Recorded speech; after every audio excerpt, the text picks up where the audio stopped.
അനിൽ, 1000 കോടിയുടെ ആസ്തിയുള്ള ബോബി ചെമ്മണ്ണൂർ ഇപ്പോഴും ജയിലിനകത്ത് കിടക്കുകയാണ്. പോലീസ് ഏതെങ്കിലും തരത്തിലുള്ള ഒരു വിട്ടുവീഴ്ച കാണിക്കാതെ ഈ കേസുമായിട്ടുള്ള എല്ലാ നടപടികളും മുന്നോട്ട് പോയി.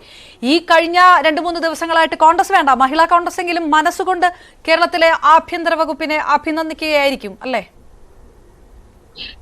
ഇത് നമ്മൾ ഇതിനു മുൻപും പല ഇഷ്യൂകൾ, ഇതുപോലെയുള്ള ഇൻസിഡന്റുകളില് പല നിയമങ്ങൾ കൊണ്ടുവന്നിട്ടുണ്ട്, പല പ്രഖ്യാപനങ്ങൾ കൊണ്ടുവന്നിട്ടുണ്ട്. പക്ഷെ ഇതൊക്കെ എത്രത്തോളം നടപ്പാകുന്നു എന്നുള്ളതാണ് ഇവിടെ ഏറ്റവും വലിയ ചോദ്യം എന്ന് പറയുന്നത്.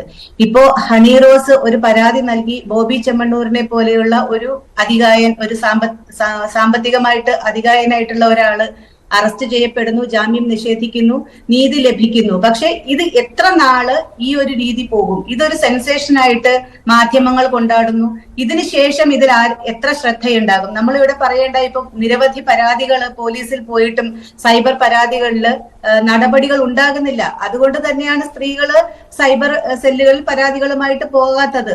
റീച്ച് കൂട്ടാൻ വേണ്ടി മറ്റുള്ളവരുടെ സ്വാതന്ത്ര്യത്തെ അല്ലെങ്കിൽ വ്യക്തിഹത്യ ചെയ്തുകൊണ്ട് നടത്തുന്ന കാര്യങ്ങൾ ഇവിടെ സൈബർ ലോകത്ത് നിരവധിയായിട്ട് നടക്കുകയാണ്. നമ്മൾക്ക് തന്നെ ഇപ്പൊ ഹണി റോസ് ഇത്രയധികം വൈകിയതെന്ത് എന്നാണ് ഞാൻ ആലോചിക്കുന്നത്. കാരണം നമ്മളൊക്കെ സോഷ്യൽ മീഡിയ തുറന്നു കഴിഞ്ഞാൽ ഹണി റോസിനെയൊക്കെ അധിക്ഷേപിച്ചുകൊണ്ടുള്ള പോസ്റ്റുകള്, യൂട്യൂബർമാരുടെ ഇതൊക്കെ എത്രയാ നമ്മൾ കാണുന്നത്. അത് ഓപ്പൺ ചെയ്യാൻ വേണ്ടിയിട്ട് എത്ര മ്ലേച്ഛമായ രീതിയിലുള്ള ആ ഒരു പേജ് ഒന്ന് ഓപ്പൺ ചെയ്യുന്നതിന് വേണ്ടിയിട്ട്, ആ ഒരു ചാനലൊന്ന് ഓപ്പൺ ചെയ്ത് നോക്കുന്നതിന് വേണ്ടി അതിന്റെ ടൈറ്റിൽ പോലും അത്രയധികം മോശമായിട്ടുള്ള ടൈറ്റിലുകൾ കൊടുത്തുകൊണ്ടാണ് ഓരോ കാര്യങ്ങൾ ഇടുന്നത്. പക്ഷെ ഇതിനെതിരെ ഒന്നും തന്നെ നടപടികൾ ഉണ്ടാകുന്നില്ല. ഇത് സ്വമേധയാ സൈബർ സെല്ലിന് കേസെടുത്ത് ചെയ്യാവുന്നതാണ്. ഇതൊന്നും ആരും ഒളിച്ചു വെച്ചിരിക്കുന്നതോ ഇവരാരും അറിയാത്തതോ അല്ല. എന്താണ് സൈബർ സെല്ലിന്റെ ജോലി എന്ന് പറയുന്നത്?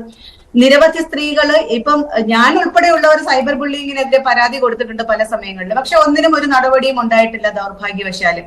അപ്പോ ഇപ്പൊ ഇങ്ങനെ ഒരു കേസ് വന്നു, അതില് പ്രതിസ്ഥാനത്ത് നിൽക്കുന്നത് ബോബി ചെമ്മണ്ണൂർ ആയതുകൊണ്ടും ഒരുപക്ഷെ രണ്ടുപേരും ഒരുപോലെ.